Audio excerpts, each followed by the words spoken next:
السلام عليكم ورحمة الله وبركاته. أخياري كسر دوادا مدشيني عينتي شو يعطيني فضلا هدي أدنى لجوكتنا سيشر جري قرارك أو سي غيبية هدي كلنا سبسكرايب نصار إنه صبيرة سي أن هل كان أنا وضع وسعنا وحرمنا قضب كان إن أنا كسوق هذا معارض كالصومالية أما مدة المشرحين تنمك اللي يرادوا فدي جودو يهين تدبضا مقالة مقدشو هوتل جزيرة ayaa waayahanba waxay lahaayeen fadhiyo aan kala kac lahayn oo subax iyo galab iyo habeenba ay lahaayeen waxa markii hore soo gashay hawada ama idaacadu sheegayaan ama social media la soo gelinay inay dhisi doonayaan gole maaragta qaran waxay ku tilmaameen oo maaragta iyagoo dhahayo ku andacoonaya doorashada boobkeeda ayaa maaragta ka hor istaagi doonaa ama aan didi doonaa si maaragta ummadda Soomaaliyeed ay u gaarsiiyaan doorasho xor oo xalaal ah si u gaarsiiyaan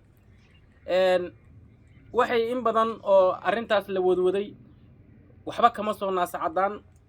oo maaragta ku dhacaas way yeelan waayeen nimanka mudiga musharaxiinta nimanka la yiraahdo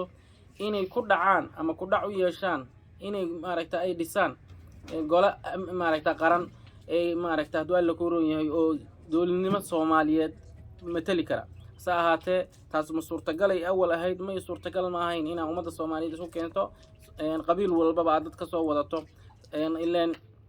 intaan hadda dawladda hadda jirta ayaa maaragta in budal isku soo dayay in isku keeno oo had ilaa hadeertaan qayb kamid ah jamhuuriyadda Soomaaliya labada gobol ay qayb kamid ah oo badan aysan ogolayn gaar ahaan nimanka la yiraahdo waqooyiga nimanka deegaanka Hargeysa iyo maaragta Burco aan laga ogolayn nimankaas asaahaatee waxa maaragta nimankaasu markay istuseen waan rag waaweyn ay arkeen inaysan suurtagal ahayn xilligan in la dhiso maaragta gole qaran in la dhiso in suurtagal ahayn markay soo ayaa maaragta waxay soo daayeen war saxaafadeed ay ku tilmaamayaan ay sheegayaan ay leeyihiin waa in doorashada dib loo dhigaa waa in la hakiyaa waa in maaragta nimankii maaragta hoggaanka madasha qaran nimanka la yiraahdo oo ah ra'iisul wasaaruhu hogaamiyo iyo maamul goboleedyada nimanka madaxda ka ah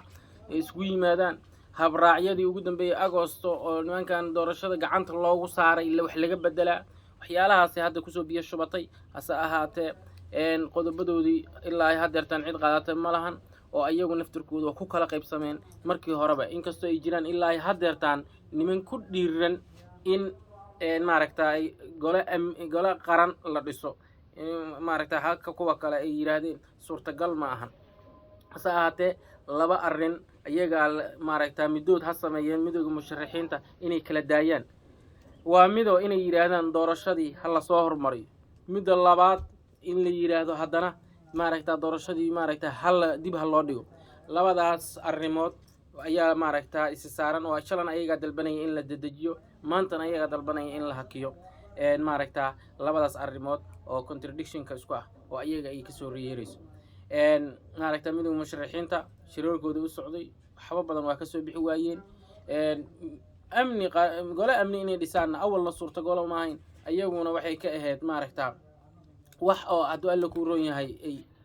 hafka baarkiisa oo aan maaragta suurtagal ahayn ayaguna waa ogaayeen markii hore asxaabay mar kale hadii aad nala joogteen sii qaybiya hadii kale nagu soo biira oo maaragta subscribe ka dhaha. Assalaamu calaykum waraxmatullaahi wabarakaatuh.